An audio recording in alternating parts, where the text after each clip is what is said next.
So this is my guest today, and this is my friend Murdo.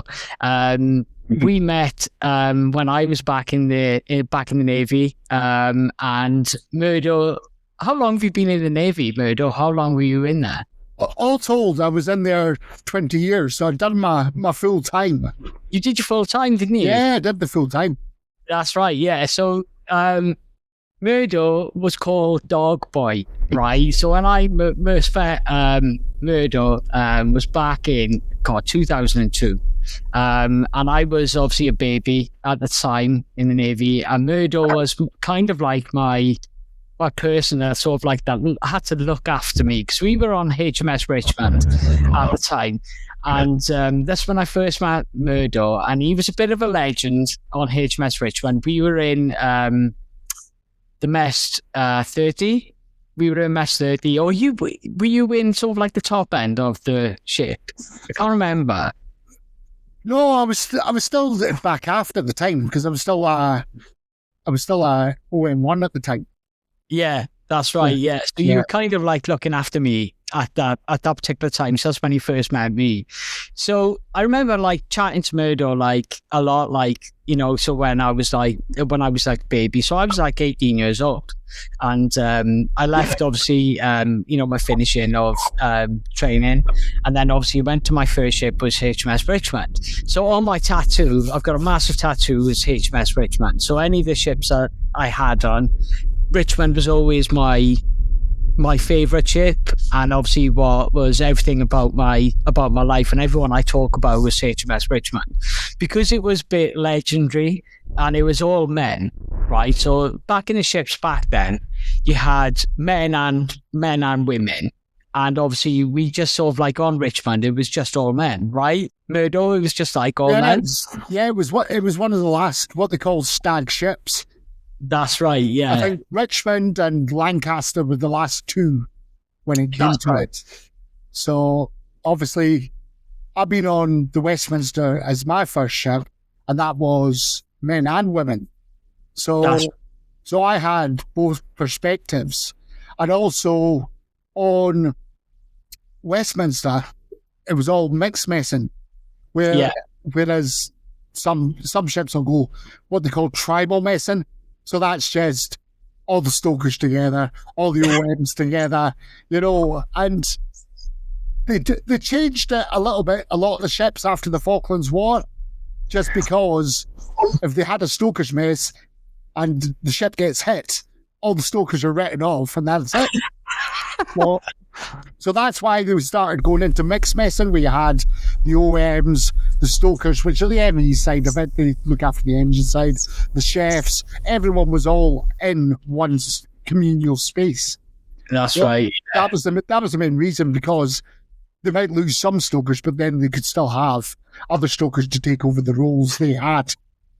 Yeah, it like I say, it was just like a bit legendary, like back then. But so yeah, I just want to talk about like from you beginning, because obviously when I sort of like we used to chat like a lot when I was in the Navy.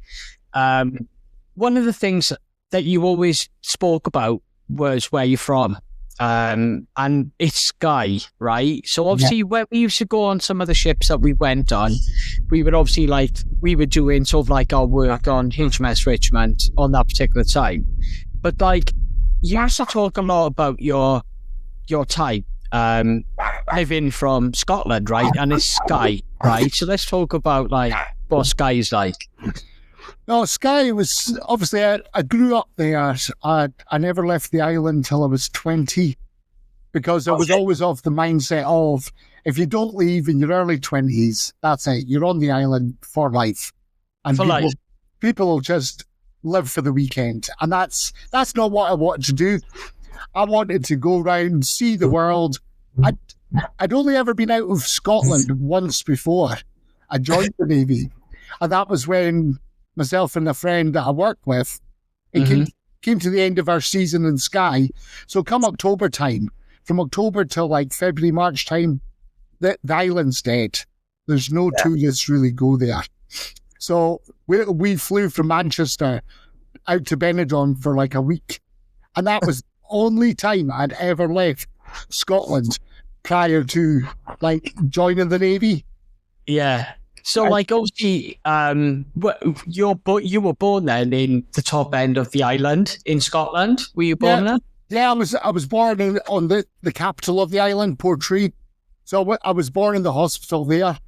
And my mother, she was from the south end of the island. My dad was from the north end of the island.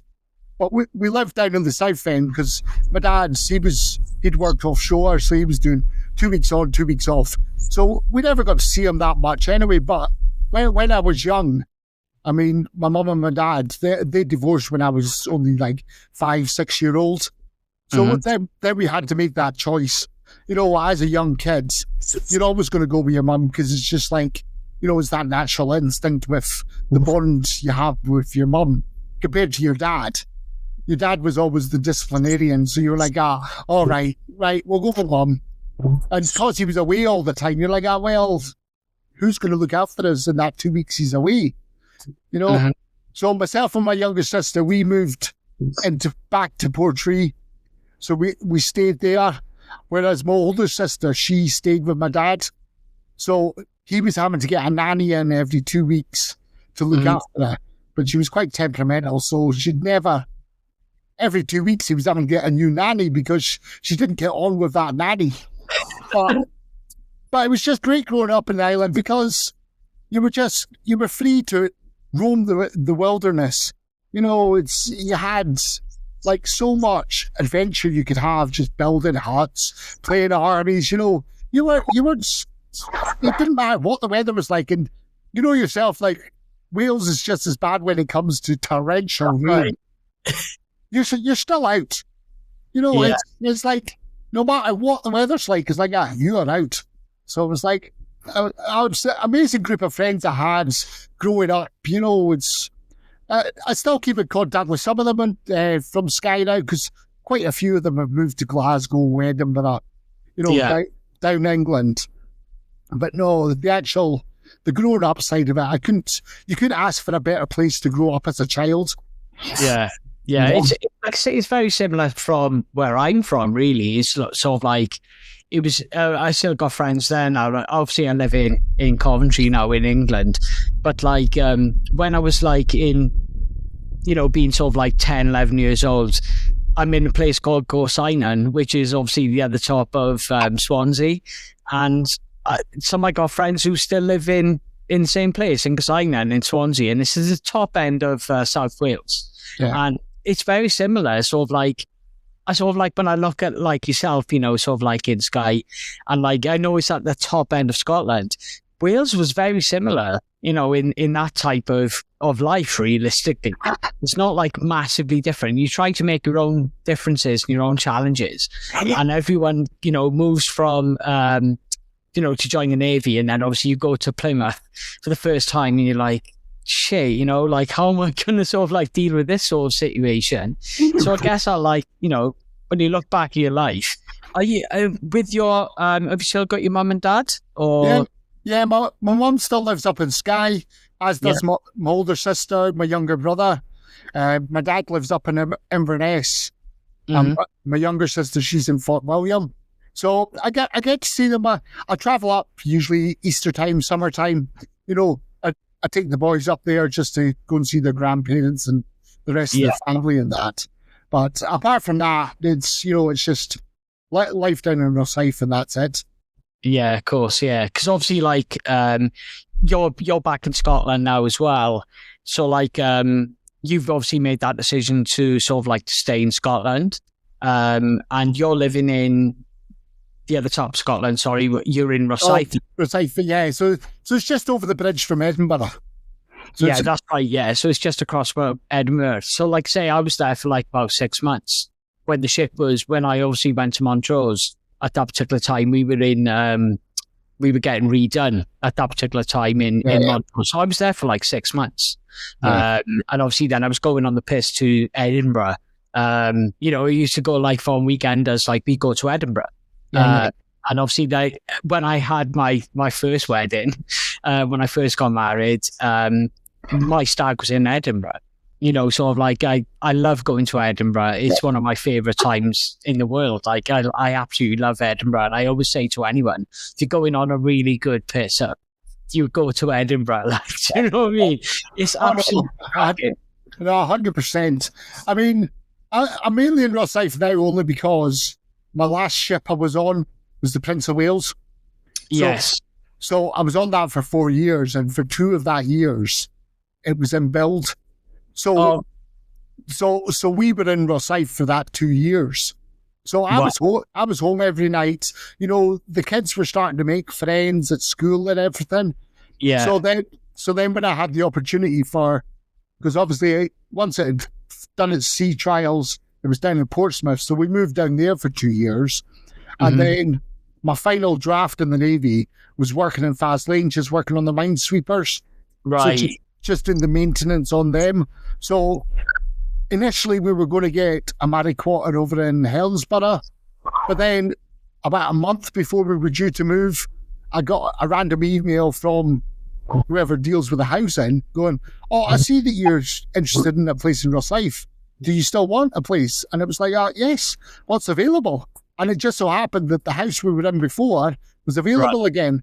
So we moved back to Rosyth for the last 8-9 months of my Navy, because I thought, the boys have got friends, it was still the same age group as they move up the years, because it's not all Forces children that will go to the Rosyth primary schools. There will be people that do other work apart from that. Are you still in touch with people in the mob then, in Rosyth, or? Not really Rosyth. I'll speak to them on Facebook and that. I'll have the likes of our good friend like Taff Alcock. There'll be Big George Campbell. He's outside the Navy now. Don't know if you remember Ricky McCarthy. Yes. Yeah.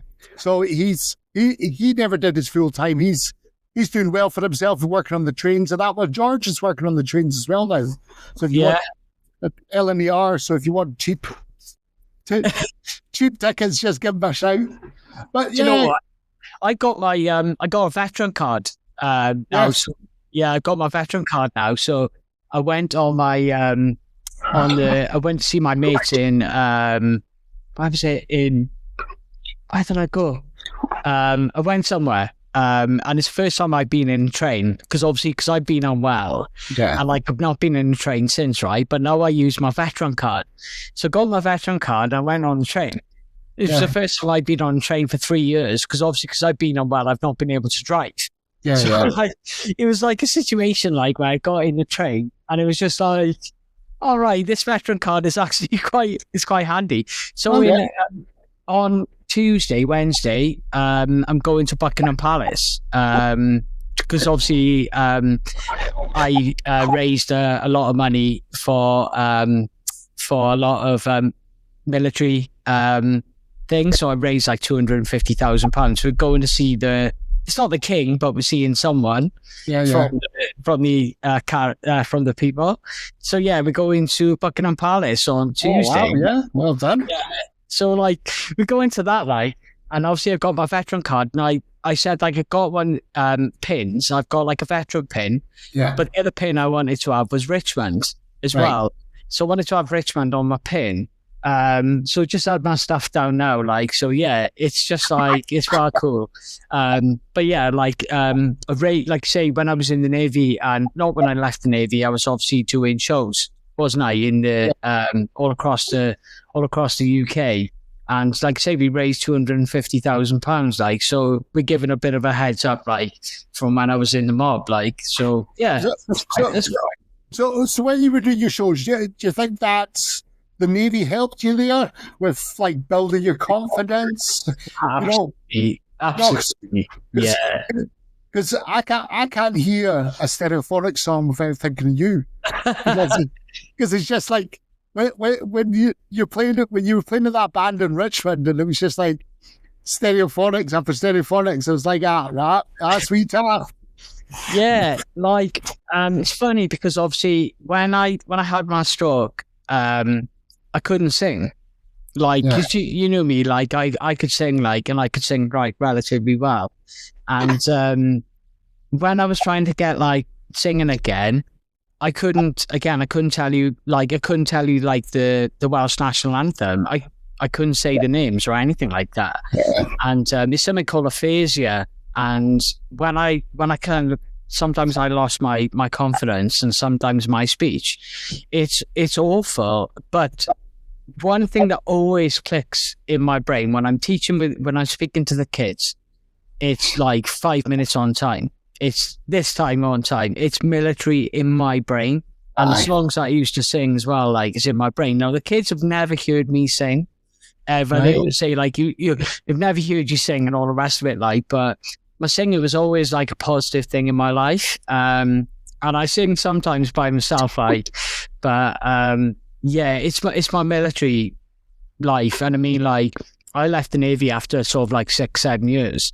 And but it's always been stuck in my life. Like, it's something that it will never go away from me. You see in my pictures there, like, that was obviously when we were in training. That's my training picture, and I've got like loads of pictures, and I'll send it to you after this. That way, when we were away, like in on the shows, like, and on Richmond, it was just like obviously the best times. And yeah, like, you're a bit of a legend, and people know you. So when we go back through your time in the Navy, what was life when you first joined the Navy? Where was your head on? So obviously you moved from Skye, and then obviously went to... I think initially it was like, you know, you're just traveling down, and you were just like, you know, there was excitement, there was trepidation, you know, you're going into the unknown. If you've never been there before, you know, coming from a civilian job background and then going into the military life, you know, you're like, yeah, we were obviously chatting, and you were obviously sort of like excited when you first joined the Navy. So, like I said, what did you feel like that particular time? I mean, because it was a weird one to actually join the Navy initially, because at the time I was working up in Inverness in a chip shop. All right. And I got a phone call. At the time I was looking at going offshore. I'd done my sea survival and everything. And because through my dad, he was like, well, you do that, you'll get a job. And it's like, right, okay. But then that job never came to fruition. So working in the chip shop, and I got a random phone call from a guy back in Skye who's also called Murdo, who had a chip shop there, and he was going on holiday and he wanted me to look after it. But he was like, oh, you're not going to join the Army, the Navy, or the RAF or anything, are you? It's like, no. And as soon as he said Navy, something just clicked in my head. And the next day I went to the careers office. I go, I want to join the Navy. What do I have to do? So they told me, it's like, right, you got to lose a bit of weight. You got to do this, do that, do that. It's like, right, okay. So it's like, I'll come back in 2 months and we'll see where you're at. So I just went hell for leather with like fitness. I was swimming, running, cycling every single day. I was like, I'm determined to join the Navy. That is my goal now. Yeah. Because I think, like a lot of people, it's like, you find your calling sometimes. And, you know, you can go through a multitude of jobs before you realise this is the one for me. You know, and it just, I don't know what it was. It just, a light bulb went off in my head. As soon as he said Navy, I was like, that's it. I'm going. Yeah. So I did all that. I got in, picked as yourself to be an OM, operate mechanic. So went down Plymouth. Yeah, you get that first day where you get to the train station. Someone's there to pick you up, and you're thinking, have I done the right decision here? You know, you get on that bus and you get through the gates of HMS Raleigh, and you're thinking, wow. Yeah. But as you're doing the training, because my dad was like, you'll not last 4 weeks, because he joined the army, but he only joined the army because he misheard what the guy was saying, because he was a trained joiner, and this army recruit was like, do you want to join? And he thought are you a joiner? So he was like, yeah. So he joined the army by accident, and he only lasted like 3-4 weeks. He was like, you'll never last 4 weeks. I was like, right, I'll prove you wrong. But you know yourself, you had a PVR date, depending on how old you were. Yeah. If you're a bit younger, you got a bit more time to like decide whether it was for you or not. Yeah. So after my 4 weeks, my PVR was up. So it was like, oh well, that's me for the next 4 years, 3 months. So it's like, I'm just going to have to get on with it. Yeah. And don't get me wrong, training was tough because obviously, first time away from home, you don't think you're going to be homesick, but you are. It's like, it's a strange environment. You're chucked together with like another like 20, 30 lads and lasses, and you're thinking, they're all different backgrounds. As you know yourself, the Navy just chucks together people from different walks of life. Yeah. And we're just chucked together, and it's like, either you bond together or you don't. And we were terrible at the start, 3-4 weeks in, and there was no bonding. So the instructors are like, right, you're not bonded, right? You're going on a motivational run. And we did this every night. We're doing the assault courses and everything. You're like, lads, we just got to bond because otherwise we're going to get beasted every night when we finish. We just keep on running and running. It's like, but no, we've got through all. That's when I first met Henry Ford. I met him at the second phase because then we had to do your 8 weeks, and then you did a couple of weeks of seamanship. Yeah. So that's when I met Henry, was at seamanship. Yeah. And I remember it was like, it was a sign of things to come because we had the exam of doing the ropes, doing the practical, doing the written. The night before, myself and Henry just went on a bender. Yeah. So we were still drunk during the exam, and there was 3 people that got 100 in the practical, 100 in the theory, and myself and Henry were 2 of them. That's crazy. When you look about like Henry now, like he was such a clever guy. He was so clever, but he'd be like all the time. He went officer in the end. Yes, yeah, he did, yeah. He joined the Prince of Wales as my officer. Oh my God. He was in charge of me. He was so funny, like, honest God. And he, like I said, he was a chief. Like, he did like TIFF, didn't he? And he went chief. And like, all of a sudden he's chief. And I'm like, oh my God, like, Henry is chief. Are you serious? Because we got obviously this picture when we were in Norfolk. And it's just like me, you, Henry, a couple of the others as well. And it's just this picture of Henry. It's just like he's absolutely smashed drunk. And it's just like, he just has no idea what he's doing. And then all of a sudden, I go on my Killix, and Henry's there. He's like fucking chief petty officer. And I'm just like, how? He's just so pissed off. Yeah. He's just pissed. And like, I knew he was going to go off and be an officer because he was tiffy when he was so clever. Yeah. He's such a funny guy. So, okay, so we're going to talk about funny guys. We're going to talk about you, right? So we're going to talk about Dog Boy, right? So, like, Dog Boy, everyone, like when you were in the Navy, did people stay you with that name of Dog Boy? I mean, initially when I first joined, a lot of the like petty officers and chiefs and that, like Pete Burnett, the chops are. Yeah. Well, he called me Norm because it was like Norm Lamont, the old ex-chancellor of the Exchequer.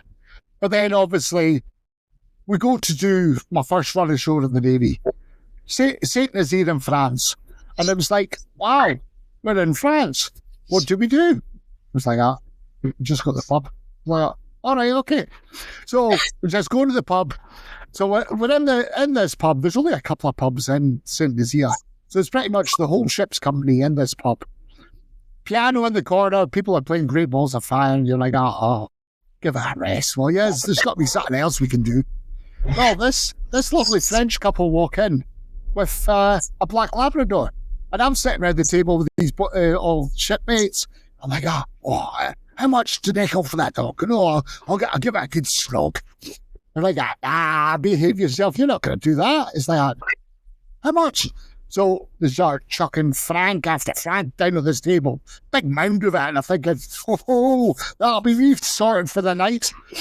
So I go along to this dog, get down on my hands and knees, start necking off for this dog. This French couple just looking at me with disgust. All right, what is going on here? So I come back to the table, count up all my coins, about £3.50. That's how much I made. So I was lucky to get a couple of pints. So and as you know, Taff, that's where the legend began.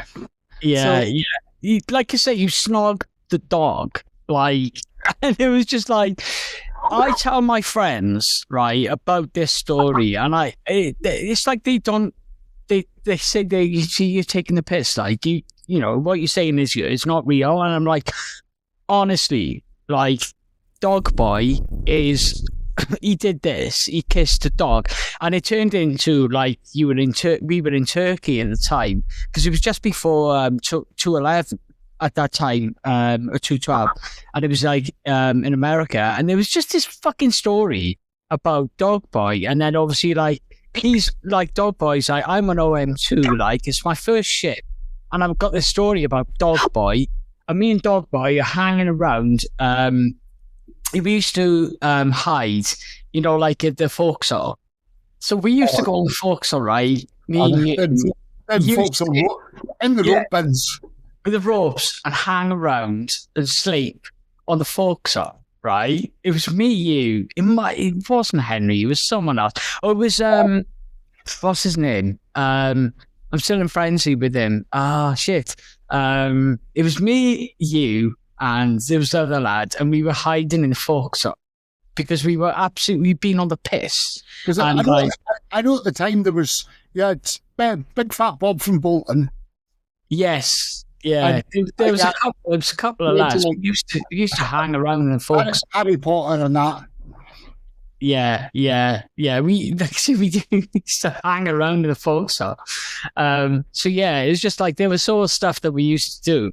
And you were an OM1 at the time, and you sort of like you were my dad, you were my daddy, and that's what you did for me. Like any stuff, and whenever I asked you to do something, you would do it for me, or I would, you know, anything you would ask, I would ask for you, or you would tell me what to do. I'd always do it for you. Good. We used to take the piss a lot, but we used to mess around a little bit. But I wanted to get promoted very quickly. I think that's what it was all about, though. It was like, you know, the camaraderie, you know, you could have a joke in that, but when it was coming to serious things, like, you know, if you were doing any anchorage or anything like that, you know, you just flick a switch and be like, right, you concentrate on this. Yeah. Because you're down the option, it's like, it's safety critical stuff you're doing. So you can't be messing around. But I remember one time, back to Henry again, and at the time, the OMs were doing the roundsman as well. Yes.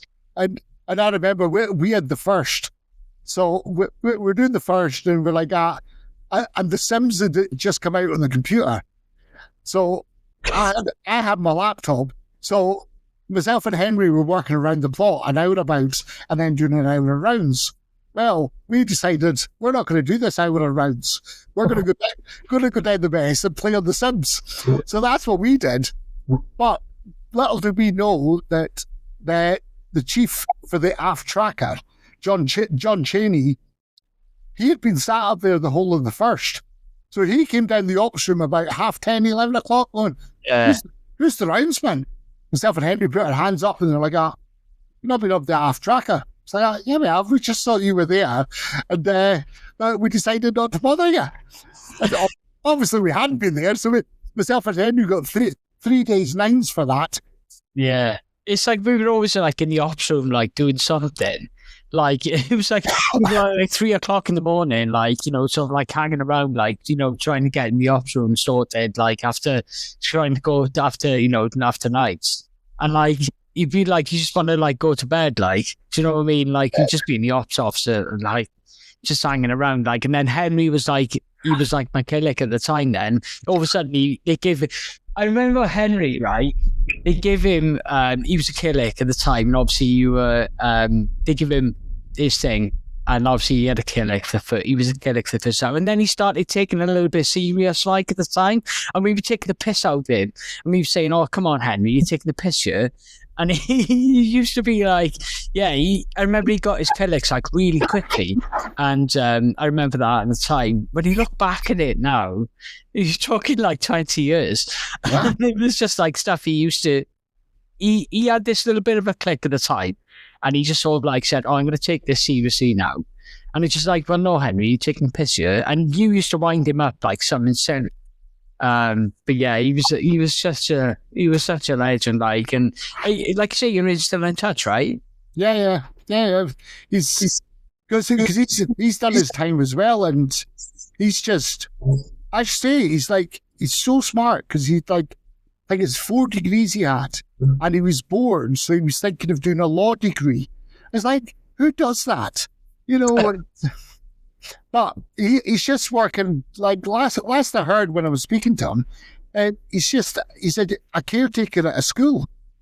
Yeah. You know, he's just like, he'd rather just have no responsibility and just like, you know, chill out for the rest of his time, because obviously he's done his 22 years, so he's just decided, you know, I don't want to, like, my brain's had enough and just have a rest on it. Crazy. Absolutely crazy time. So I guess like one of the things we want to have a quick chat about was affected on it would be the 12th of June 2002, when we were on HMS Richmond, and we participated in a joint training exercise with the US Navy at the Virginia Cape Range. So tragically, the Lynx helicopter attached to Richmond crashed, resulting in the loss of Lieutenant Rod Skidmore and Lieutenant Jenny Lewis. Petty Officer Hanson survived the crash. If you sort of like look back at that, I was like, I was going to bed. I was on all night, and it was about 6 a.m. and I was having breakfast, and then all of a sudden, I remember it's going off.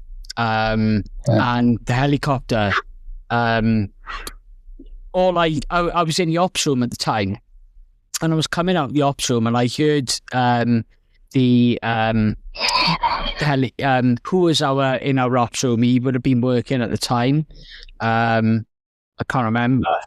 What was that? The LEC was Fepsi. That's right, yeah. So I was like in the ops room at the time, and I was literally leaving the ops room, and I was going for breakfast at the time. So I'd have to be in the ops room, and I was coming out, and I was finishing. I don't know I can't remember where you were at the time. And then all of a sudden, it just went off, didn't it? Like, everything went off. And we said, like, the helicopter's going down, helicopter's going down. I remember that happening at that particular time. And again, when I had my stroke, I couldn't really remember all of this sort of stuff. But then obviously when I was sort of like reading it all there, when I was going through some of my PTSD, and I look at that situation, because it was a horrible fucking situation for all of us. Yeah. What was your sort of remembrance of that situation? Well, I seem to remember because I was in my bed at the time. And yes. I know, obviously, we've been doing loads of training with the helicopter anyway. And I just remember hearing, stand by for emergency landing, And we thought it was training. Yeah, that's how I thought initially. Yeah. And it was like, it was like stand by for, because it was that day, it was like, I seem to remember it was very foggy. Yes, it was very foggy, yeah. So it was like visibility for the helicopter would have been like less than a mile. Yeah, because we dropped the thing, we dropped the thing, and then obviously everything seemed okay. And he was doing his photography at the top of the helicopter at the time. Yeah. I was coming down, but like we were struggling a bit because it was foggy at that particular time because it was in the Atlantic. We were coming down, and I was just literally coming out the ops room at the time. I was coming out the ops room. I must have been on a 3 a.m., 6 p.m. at that time, wasn't it? Because we were working. But yeah, I was definitely in the ops room. I was coming out of the ops room. I was just going for breakfast. Yeah, because I say, I thought it was just a training exercise, and it was only when, stand by for helo ditch, and you're like, oh, this is serious. Yeah. And it was just, I can only imagine what was going through Phipps's head, because obviously he's the LEC, he's in charge, and he's just probably hearing their last, he would have been the one hearing them for the last time, and obviously after the event, and for days, for the following days, we were just, patrolling the area, just hoping for some kind of life, finding bits of wreckage, the seaboat going out constantly because someone would spot something might be floating in the water. So you get the seaboat out. Obviously, we didn't have the helo anymore, so we couldn't get that out anymore. So it was just seaboat constantly going out. And I just remember the whole ship's company, no matter who they were, what branch it was, just on the upper deck, just standing there, just looking out to the horizon, just hoping to get somehow, because, I mean, unfortunately, like I say, the photographer, he was the lucky one, because, who knows, you might say lucky because he survived, but what he's going through or gone through since, it's going to be horrendous for him. Yeah. It was, like I say, for him, like, he was dead, I guess he was lucky, because we thought that it was Jenny. That, like, obviously, because obviously he came out with the helicopter, and then obviously the Americans brought him in a helicopter back into our ship, isn't it, into Richmond at the time. Yeah. And the Americans brought, and we thought it was Jenny at that particular time, because obviously we thought it was Jenny, and we thought that there was two of them at the time. Everyone was sort of like speaking at that particular time, because obviously we were at the top of the ship anyway, because obviously doing with the ops and that sort of stuff, we were sorting stuff out. And like I remember then at about 9 p.m, 10 p.m, we realised that like this wasn't going to happen. Like they were gone.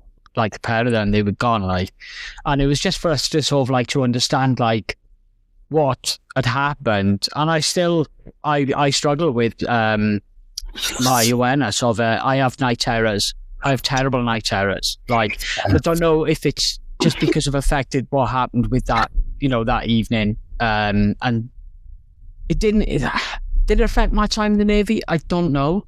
But like, I was definitely like struggling with my thoughts about it. And then it comes out every year, doesn't it? Like it comes out on the ship, doesn't it? And it comes out on the Facebook group, and it always comes out like and I get it, like it's something to think about, isn't it, that particular time? And it's a very sad time. It was. I mean, you could see the change in the ship's company. You know, after the incident. I mean, I'd say some people are still struggling now, but that initial like 2 weeks, 3-4 weeks, that was hard hitting for a lot of people, Yeah.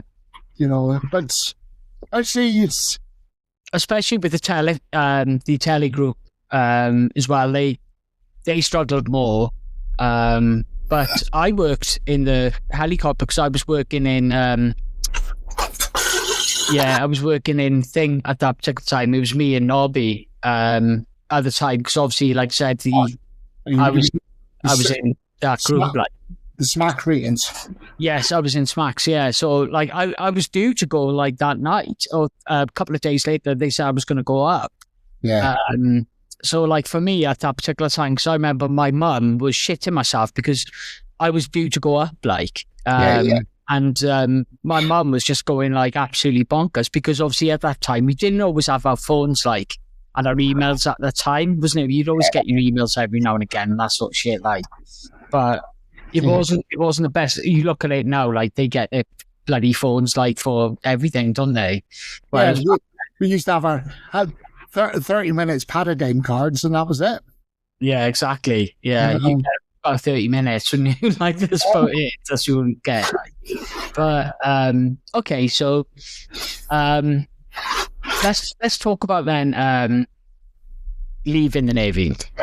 So, like, I guess this has been like one of your biggest challenges.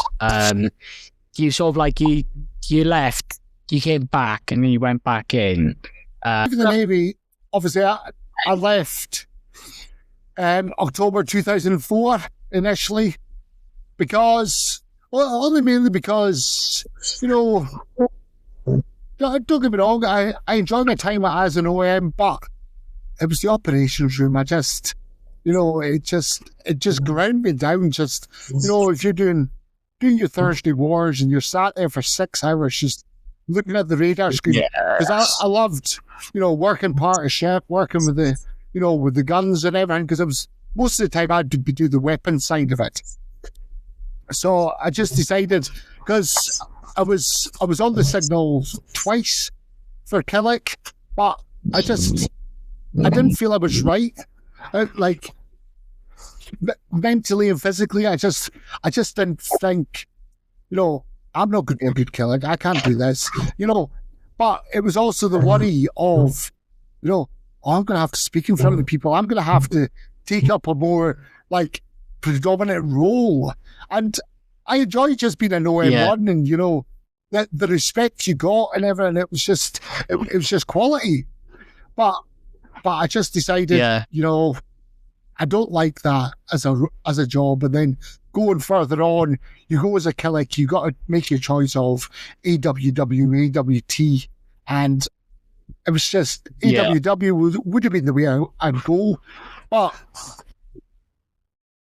that's right. Yeah, it made it shit like for everyone. I just decided no, that was it. So I decided, well, everyone's dream just go and run a pub.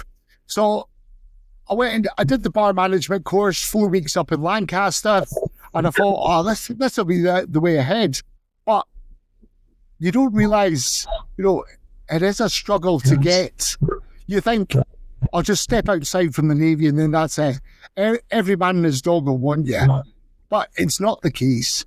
You know, I was applying for jobs here and everywhere for the hospitality trade just to get a bit of learning when it came to the pub trade.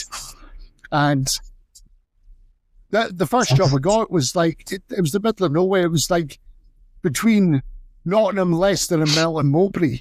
There's a hotel just plopped in the corner there, like 8 miles either way, and that's where you're getting to Nottingham and that. And I worked there for a bit, then I worked in Birmingham for a bit, just outside Birmingham, and a place called Erdington. I worked there for about 3 months, but I realised you're getting paid a pittance for what you're doing. You know, you're working 80-hour weeks for like £800 a month. You're thinking, nah, this is not for me. So after doing like bits of that, worked on the trains for a bit, but then I spoke to one of our friends that was on the Richmond as well, Noel Gallagher, the UW. Yeah. So I was speaking to him because he left roughly about the same time as me, because I left in Jamaica just after the incident with Shaky Stevens, with the pool incident in Jamaica. We all decided that IKEA furniture was better to be floating in the pool rather than actually on the site.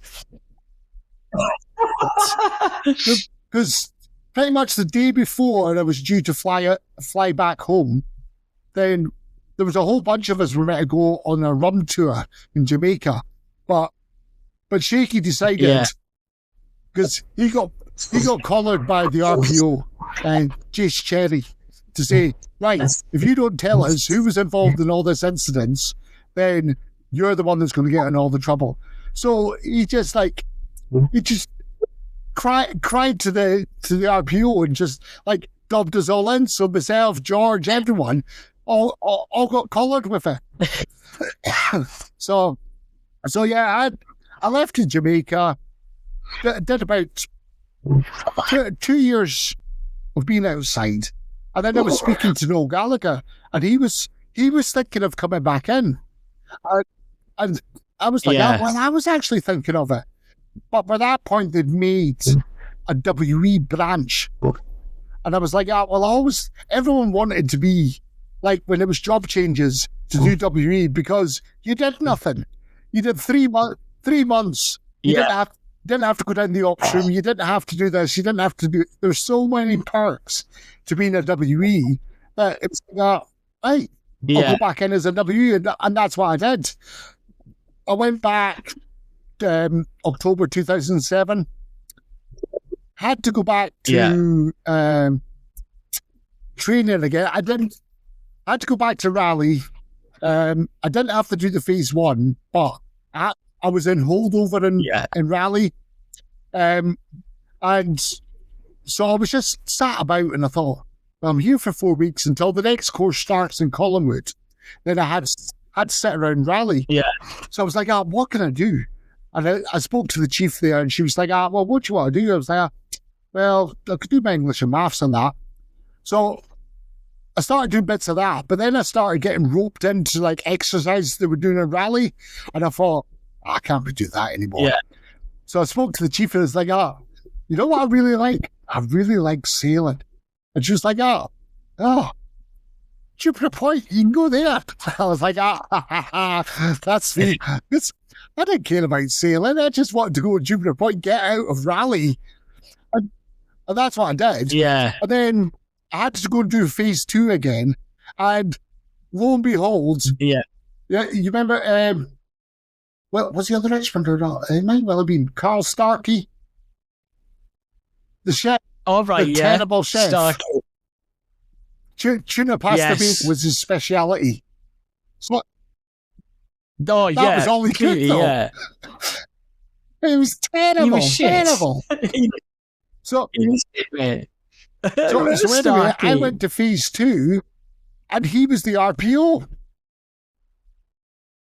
Oh my fuck! Yes, that's right. He went went RPO, didn't he? So he was RPO, and it was like, right. He was like, right, I'll try and move you to phase 3 accommodation because that's a bit better for you. I was like, okay. But then the one officer was like, no, he stays in phase 2 because what he can impart on the boys coming through is more valuable than him going to phase 3. So he stayed in phase 2. Oh, what a nightmare that was, because obviously it was like, you're going back to, you've done, like, I did just over 5.5 years the first time round, and then you go back into the training environment again. And you're thinking, was I this bad going through training? Because there was no discipline in phase 2. And you're thinking, here we go. Well, got through it, joined my first ship.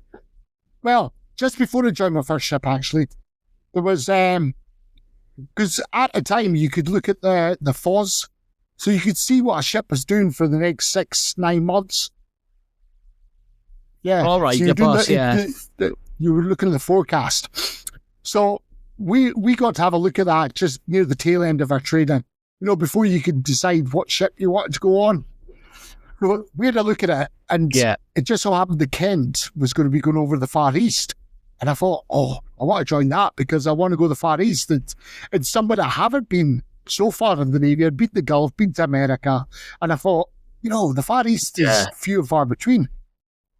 So one of the lads that I was on training with, he was like, his cousin was the buffer on board.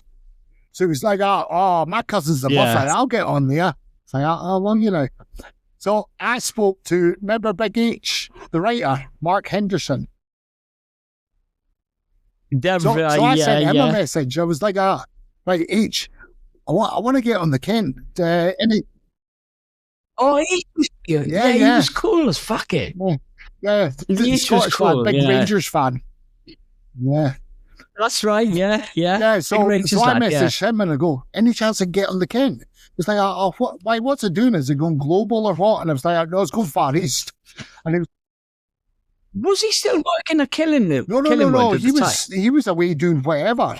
I just messaged him on Facebook. God, I remember him at Richmond. I think he's still in, and he's officer now. He got up to warrant officer, and then he went on. Then he's just gone officer. Yeah. So he's right. Because he was on Prince of Wales as the warrant officer then. So I don't know whether it was a case of, Prince of Wales was a case of anyone that was Pompey based, right? Your next draft will be Prince of Wales. We have to fill, because you got to remember, it's like for the carriers, it's 700 people. Yeah. So I was going to do the same thing, right? So in 2009, my son Jack was born in 2010, and I wanted to go back in the Navy at the time. So I went back to the office and I said, right, I don't want to be an OM or anything stupid like that. Yeah. I want to be a writer. So I went to the warrant officer, spoke to him, all the rest of it, did everything that I needed to do. They said, you need to go to RAL. I was just like, yeah, fine. No problem. So obviously, I wanted to get a house in Portsmouth at the time, and obviously moved my family then across to Portsmouth at the time for me to be a writer. So it's because obviously it's a wind up, isn't it? Being a writer is just you take the piss, be able to do whatever you pretty much want to do. So anyway, everything goes down. It's all sorted, ready to go, and then they realise I've got diabetes, and I was couldn't get back in. I was just again, if anything had changed me at that particular time, I would have gone straight back in. But I wanted to, it's a bit like the same thing. I wanted to take the piss. Go I'm going to be a writer. Just be a writer. Something stupid. Just I want to be a writer. And they were just yeah, cool. You can do it. That was the thing, because I joined the Kent. The first day I joined, I was down the zoo. Excuse me. So people that already knew me, there was Skid Row was in there. Yeah, so I joined that first day, and obviously Skid was there, Big Buster was there, and I walked into the mess, and they're obviously seeing, because in the time that I was at phase 2, I never got my Optelic medal when I was in previously. So I was, the one officer was, he was because at the time when I joined the second time, you had a second passing out parade in Collingwood. Right. So what he wanted to do was present me with the medal at the passing out parade to show the rest, to go, if you're in the Navy and you get to a certain level, you go to war, and this is what you could get. Yeah. So while I was at phase 2, I was due to get my medal, and then they were oh well, you've got a Delta number, but you've got a 3000 number, so you're going to have to lose your Delta number. I was no, I'm not. I was yeah, you are. I was no, I'm not. I was I'm not signing for my medal. That's it. But in the end, the warrant officer pretty much had to frog march me up there to sign for my medal, and then they took away my Delta number. So, so where, that was part of the contract for rejoining. I had my old service number back, and that was fine. So when I joined the Kent for that first day, I was a 3000 number. Oh. Well, so I come in the mess, Skid sees me and he goes, "Hi, doggers, how's it going?" It's all right. He's "You want me beer bosun?" I was "What?" He's "You know about beer bosun?" He's "No." I was "Okay then." And so you got all these OM2s, OM1s, WEs as well. They're just looking at me going, "Who is this guy?" He just walked out of the ship, and he's just he's beer bosun. He's like a WE, ETWE2. And I was yeah, and? It's oh, dear me. So anyway, So you've gone back in the Navy. You're coming towards the end of your career again. It's sort of like your 20 years. Yeah. So like when the uniform comes off, right, for the first time, for the last time, what did that feel like? And then obviously how you've been feeling since then. Some of the problems, some of the challenges. You know what it is? It's like, well, with leaving, after no matter how many years you've done, you might have found it yourself, but it's very clinical as to when, like, right, that's you, cut the corner off your ID card, away you go. There doesn't seem to be any kind of aftercare when it comes to the Navy. They just go, right, you've done your time, well done, away you go. And it can be hard for a lot of people because it's like, I was slightly fortunate because at the time I was married, so I had the married quarter. I had that little bit of stability because you can still stay in the married quarter for 3 months after you've left. Yeah. But, I'd probably say the last 6 months of leaving the Navy. Before I left 22nd of 2022. It was April the 1st. That was my official leaving date, and I had 2.5 months of resettlement leave. You had a lot of leave to take before I left. Yeah. But with that, I'd been married 6 years. We had one boy together, and then we had my stepson as well, who came over when he was 3, and he's only just about to turn, in July he'll be 14. So there's pretty much been about 11 years I've been in his life, and for our youngest, he's 9, he'll be 10 in August. But you see, the last 6 months, it was like there was for that 2.5 months that I had left. Well, that very first day that I was on leave, the ex-wife just upped and left the house. Right. She just like she just went. She was like, she didn't want to be with me anymore. She wanted some space, and I was like, well, that's fine. We'll go through marriage guidance, and she was adamant. She was like, no, not doing it. And I was like, well, is something going on? Is someone else involved? And there was one person that always had an inkling in my head. It's like, something's going on here. Every time I mentioned his name, it was like, behave, we're just friends, nothing else. It's like, okay. It's like, am I going mad here? Because I'm looking into things too much.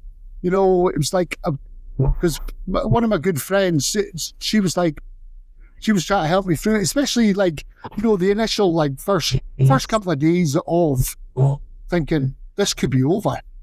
I was like, I reached out to like, Ricky was a good rock for me at the time. My friend down the road, Becky, she was amazing.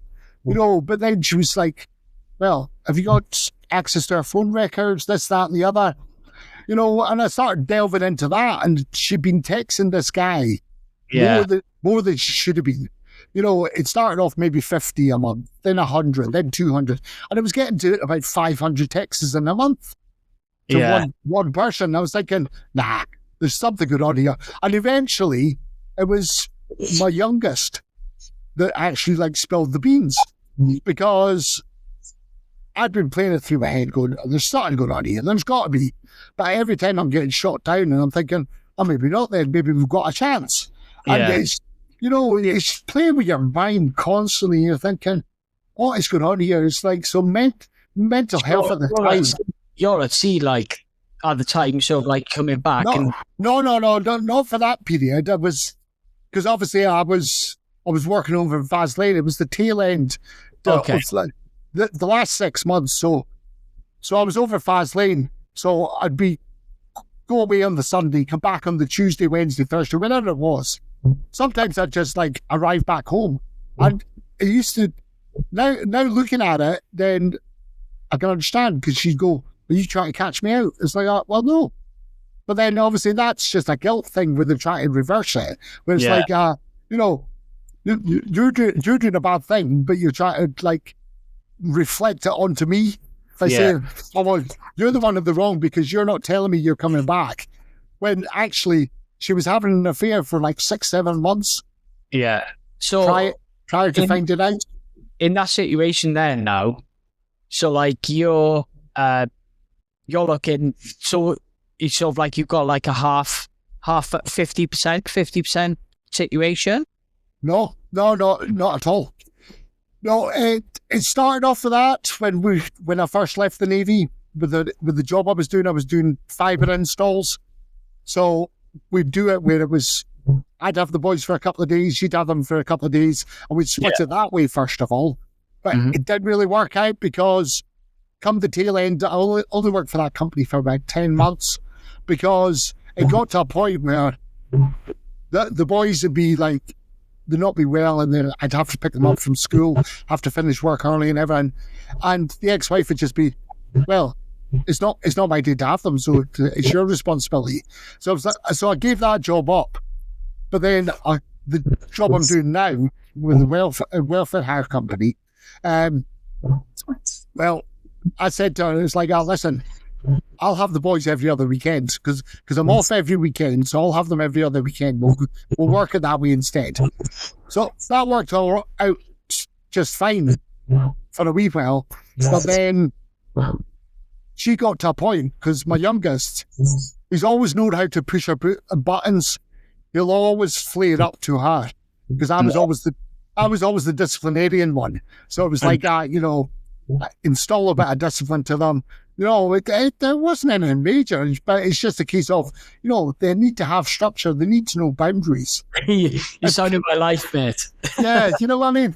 Kids, if they don't have the boundaries, then they'll see how far they can push that boundary. I had the same thing with my eldest son, like Jack. He's like, say, he's 15 now. And I had the same situation. Like, obviously, you know, I come out of the Navy and the time and all the rest of it, and we were together. And then there were situations going around, and there were certain things being said and all the rest of it. And then I ended up with my wife, you know, having a divorce. And at that particular time, and then Jack, again, it was sort of like I could only see him like every other weekend. And then she was making it more difficult for me. And then it was this, that, and the other. And then obviously in the end, I just moved to Coventry. So I was driving all the way back to Coventry, to Ceilidh, back to see Jack for the weekend, and then come back. Yeah. It was just like, and again, like becomes more like structure. But like people. So how is that now for you then? Do you get to see more access to him now that he's you're in Coventry with him? Yeah, with Jack, my eldest now, I was supposed to see him every other weekend. Now it's a little bit more difficult because now Jack's 15 anyway. He's got his own stuff that he wants to do. But like, what happened to me is COVID happened. Because obviously I was in the other end of the country, so I couldn't see Jack like every other weekend anyway. And then I had my stroke, so like I couldn't drive every other weekend. So like my wife now, Cara, she obviously takes Ivor, and then obviously Cara, she's got her own daughters. So now they're my daughters because again, with her ex, they're not seeing their daughters. They're not seeing their ex-father at all because he's just a complete dickhead. And then I got my other son, Ivor. He's 8 from a different. It's like a different story, but like. It's more complex, and people don't understand that things become more complex as you're looking after your children. So so you got like your sons now. Are you sort of like you're looking after them all the time? Yeah, so I've got both the boys stay with me permanently, like 24/7. Okay.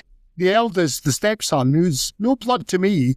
He wants nothing to do with his mum at all because of the partner she's with. He was like, he was on the list for 10 years. And when she got with him, she knew this. And then something's happened with the youngest because for a wee while there, it was like the youngest was having nothing to do, no contact at all. And then I came up, I was like, well, why don't we try and go back to you having them every other weekend? And at the time, the eldest was still staying with her. So I had the youngest and she had the eldest. But then an incident happened where her partner was being untoward to the youngest. So straight away, the youngest told me, because I picked him up on a Sunday, he told me, he's like, yeah, they tell you. You know, he told me straight away, and I believed him straight away. Whereas she didn't. She was like, no, you're just lying. You made this up. You've done this, done that. She still, to this day, doesn't believe him. And I'm like, why would he lie? Kids don't lie. You know, when it comes to important things like that, they'll tell the white lies. You know, have you brushed your teeth? It's like, yeah. It's like, I know you haven't. It's like, go brush your teeth. But when it comes to the bigger things, they'll not lie about it. So anyway, he comes back, and I was like, right, that's it, no contact. But then the social got involved again, and then they were like, the eldest wants to come stay with you as well. It's like, that's not a problem. You know, I'd rather he was staying here. Because, you know yourself, it's like, when you're not seeing your kids all the time, you know, it's just what's going through your head. You struggle to go, you know, I've not got any kind of input when it comes to their development. You know, it's like they've got no structure in their life. You know, it's like, what's going on? You don't know. You fear the worst. Yeah. You fear the worst and hope for the best, you know. Yeah. And whereas now, the boys are under my roof. I know where they are.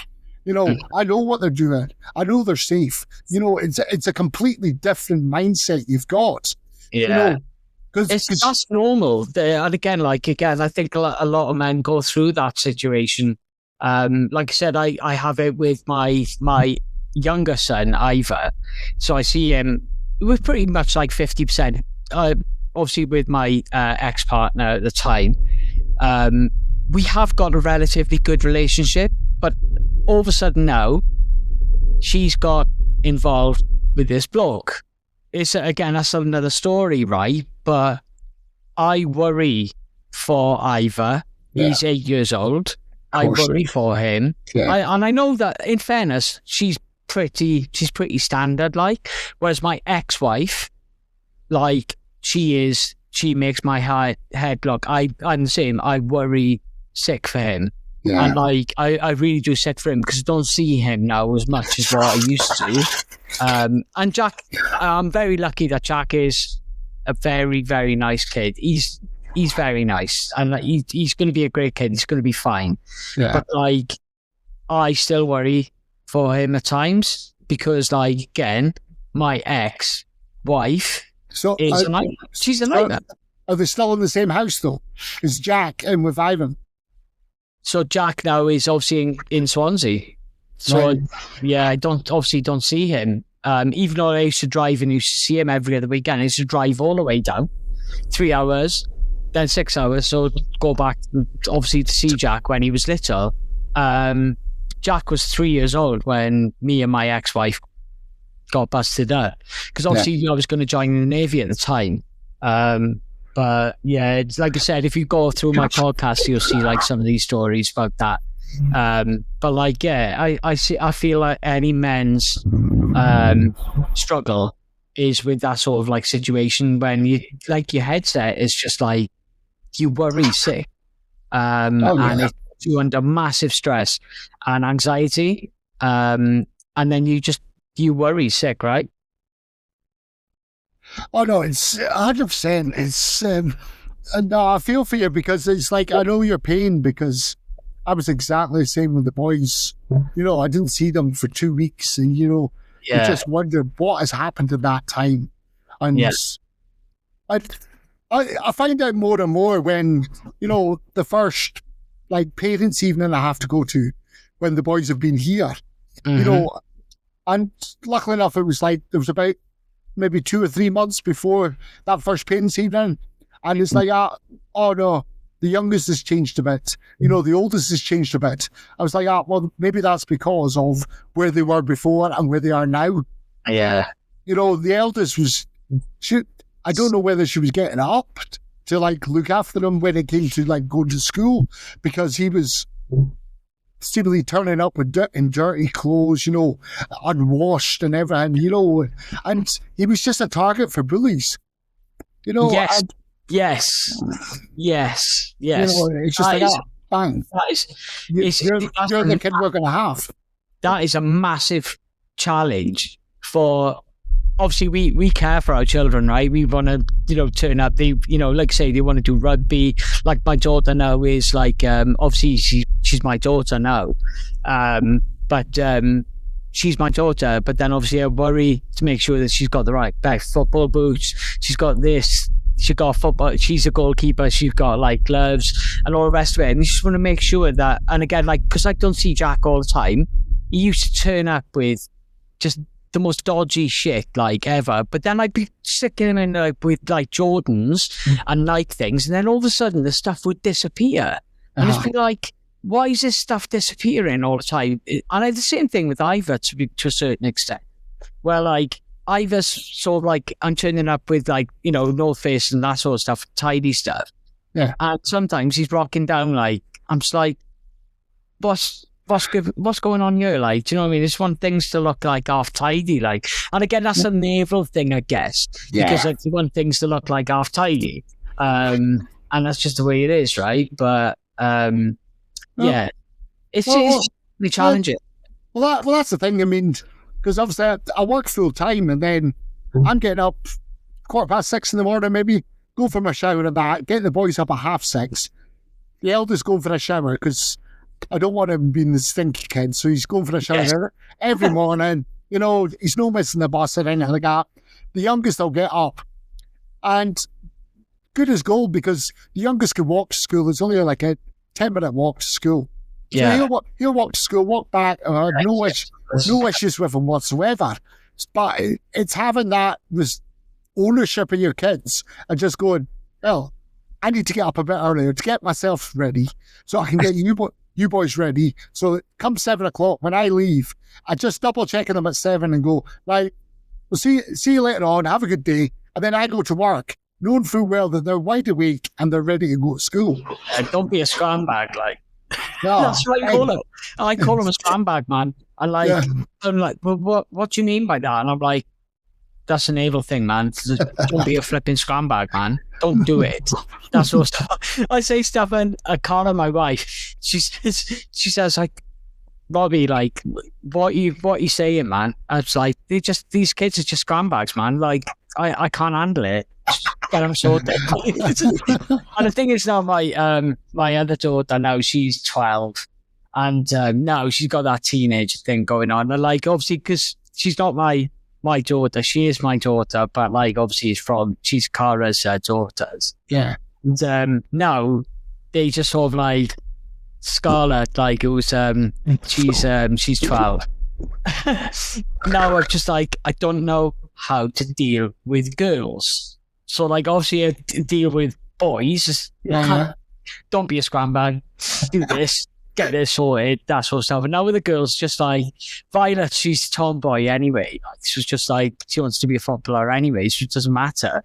But I still want to say to them, like, don't be a scrambag. Make sure your room is sorted, that sort of shit. Like, and I have to push them every day, same shit every day. And like I do the ironing, so the ironing now is properly. I can do like proper iron. You know, like white shirts and that sort of stuff, like make sure, like, and like Ivan now has to have these shirts and tie and all the rest of it. And I'm like, I do it. I said, I don't want you doing it. I will do the ironing for the whites because that's where it happens.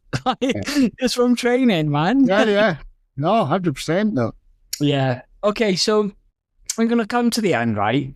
So it's been like a massive, like really good chat to do. No, if you want to talk about like your mental health and your tough nights, how do you get on with your normal days? How do you deal with it? How do you structure now coming out of the Navy, doing the tough days that you have been? I think it helps, like, you know, with having the boys and having that, you know, you don't have to be be on your own and having to think all the time, because you're always having to do, like, there's always something to do. I should say, you discipline the children to try and do this, that, and the other, tidy your rooms and everything. But 9 days out of 10, it's still like, they do a half-hour's job in it, so you're still having to do it for them anyway. So, yeah, when it comes to that, I get fulfillment now especially with my youngest, like picking up rugby as a sport. I just watching him play and watching him develop as as a person, with especially the rugby's, like, he played football for a couple of years, but yourself, is like football is a very cliquey sport. It's it might be a team sport, but it's not. It's individuals that make up a team. Whereas rugby is always team orientated. You're only as strong as your weakest link when it comes to rugby. But no one's ever going to belittle you. So when it comes, so that's why he's only been doing rugby 2-3 months now, and he loves it because everyone's at an equal, and the coaches are great, and taking up training on a Thursday, taking him to a match on a Sunday, and especially now when you start to score a few tries, put a few tackles in, he's getting into the spirit of it, and that's what gets me through. The actual, the tough days. You're always going to have your good and bad days, but I like to think I'm in a far better place now than when I initially left the Navy, and there was a lot going on. Because it was like the marriage was it wasn't on the rocks, it was over. You're thinking, where do I live next? And it's quite good, because if there's any people like that are listening that are due to leave any of the forces soon, speak to your local council, because there's a big list for homeless. But people might not know that for the armed forces, there's a separate list which gets you above everyone else who's looking for a house.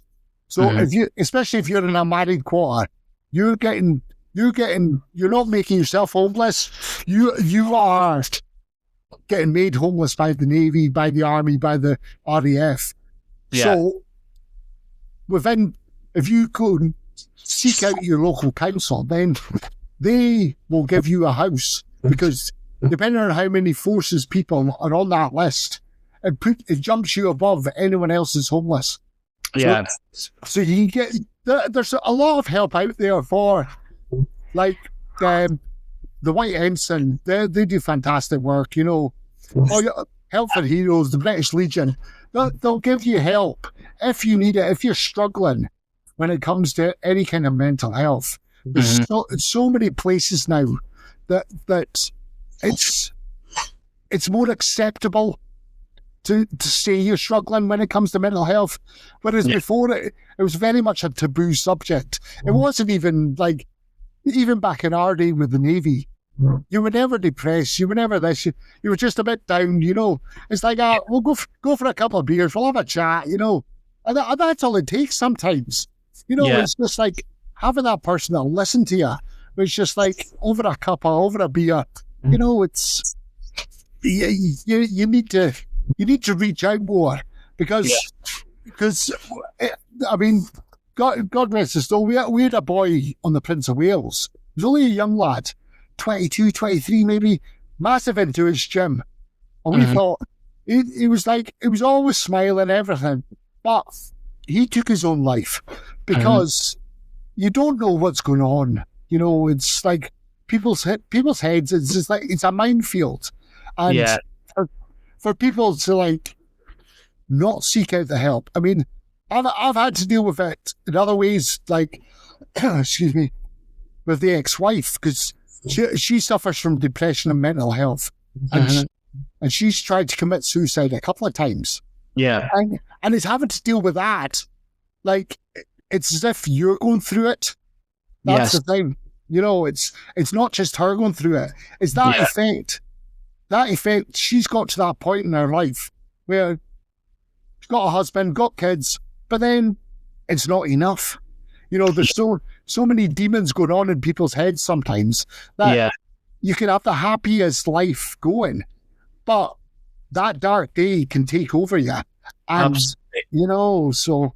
Yeah, it's like I said, with myself, I've had some really bad days myself, like, cause obviously, because I've got this disease now called mitochondrial disease, which is a non-cure disease. So it's something that I'm trying to sort of like to figure out on how I'm dealing with that sort of stuff.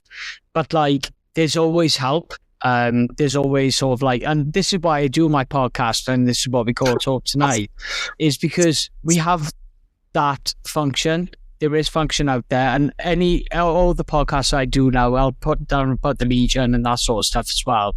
At the end of this, I always put it like a massive list of mental health, and especially I'm very big about, like, obviously myself, and yourself, being in the Royal Navy and in the military. People, they hide. There's a couple of people in my class.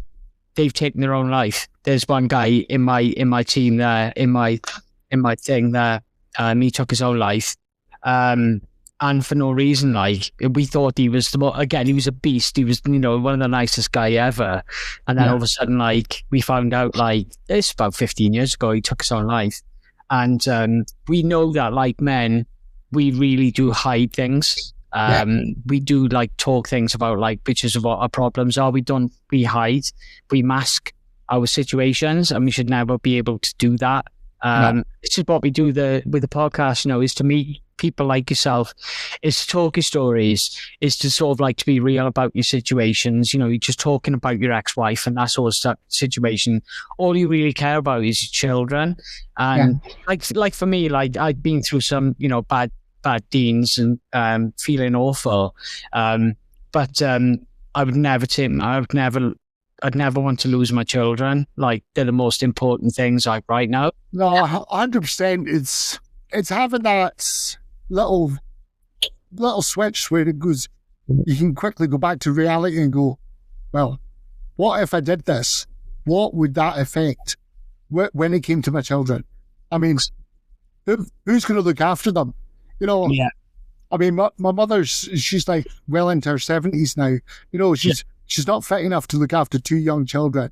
I'd never contemplate them going back to the ex-wife, because the situation she's in now, with the partner she's still with, she's just had two young twins. You've got to be really think about, like, if you're going to have more children, you don't have more children at a young age. I mean, how old are you, dog? 49 today, son. 49 today. Happy birthday. Thank you very much. Best friends. He's, like I said, Murdo, I'd like to say thank you, man, for coming on this as well. I'd like to get you on with some of the other Navy guys if we can get them on. Again, to talk about some of these stories. But thank you so much, mate. I really do appreciate it. And I'm gonna have to edit now all this stuff, and to make sure that we can get this out. I'd like I said, we're going out to Buckingham Palace on Wednesday. To go and see. The thing is, I don't know if I'm going to see the King. I might. I don't know which one is coming. I don't know, but it's in an evening. It's like a 4 till 6. So we got to take, like, I got to change all my shit. Like, got to tighten this up. You won't be turning up as a scram-bag Taft. No, exactly. Look, I look like shit, man. But no, it's really good to speak to you, mate. And it's been a pleasure. I'll see you on. Thank you so much, mate. Take care. No worries. And you, Taft. Cheers. Take care. Bye-bye. Bye now. Bye now. Bye-bye.